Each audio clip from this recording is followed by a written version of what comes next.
todo mundo morrendo de saudade de mim, né? Então vim aqui para matar essa saudade e também para falar de uma coisa da qual eu gosto muito, que é a fase áurea do romance brasileiro.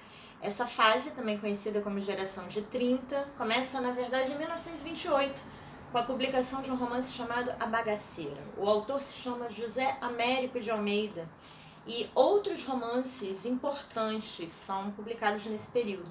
Daí ficar com esse nome, fase áurea do romance. O que esses romances têm em comum? Todos abordam o indivíduo a partir do meio, a partir das relações socioeconômicas, a partir das relações hierárquicas, e isso vai mostrar um regionalismo muito mais real, diferente daquele regionalismo que a gente viu lá no romantismo, né? Que era um regionalismo que falava das belezas, dos insetos maviosos, das flores de múltiplas cores.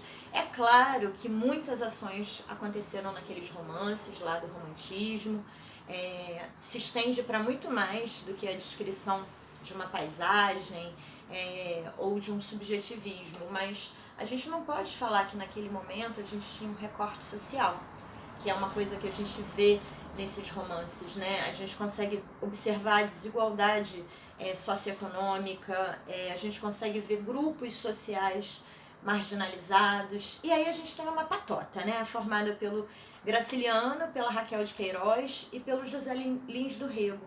Os três são alagoanos, os três são amigos e têm o hábito de ter umas conversas literárias, umas resenhas literárias, né? Uns na casa dos outros. E isso possibilitou que eles conversassem sobre as suas regiões, sobre as mazelas. Então a gente consegue perceber essa unidade no romance de 30, esse desejo de mostrar um Brasil mais profundo. Os romances desse período trazem o Nordeste como região em que acontecem as histórias, as narrativas. A gente tem uma exceção, que é o Érico Veríssimo, que trabalha com a relação do sujeito, da sociedade, a partir dos pampas gaúchos. Então é uma singularidade dentro desse período em que a grande maioria volta seus olhos justamente para o Nordeste, e a seca acaba configurando ali como um elemento em comum, como um ingrediente forte, né, nesse tipo de romance. Falei já que eles eram amigos, e aí nós temos pontos que fortalecem essa unidade.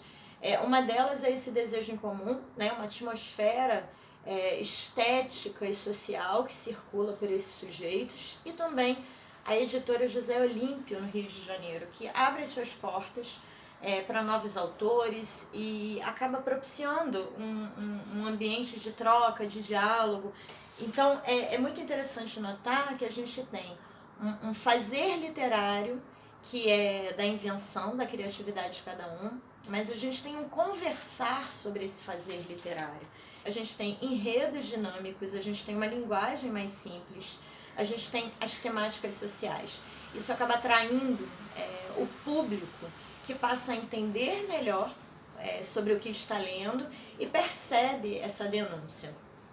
A gente tem uma ampliação muito grande de leitores nesse período. Como é que a gente sabe disso? Porque se esgotam várias e várias tiragens. E aí nós temos três autores que bombam muito, que são o Jorge Amado, o Érico Veríssimo e o José Lins do Rego.